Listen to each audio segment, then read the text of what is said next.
Hi guys, நான் தான் உங்கள் கமலி, இவன் தான் உங்கள் சஸ்விக்கு. நம்ம வந்து இப்போ ரொம்ப காற்றடிக்குது. நம்ம ஸ்கேட்டிங் ஓட்ட போகிறோம். வாங்க பார்க்கலாம். ஆனால் ஏசி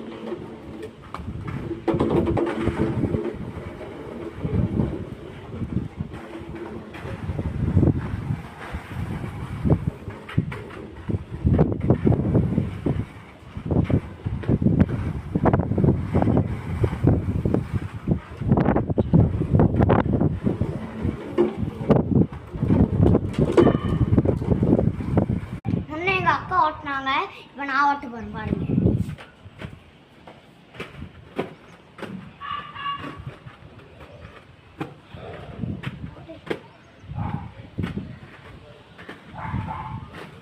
இப்போ தான் கொஞ்சம் பிகினர் லெவலில் இருக்கான். அவன் கூடிய சீக்கிரம் நல்லா ஓட்டுவான்.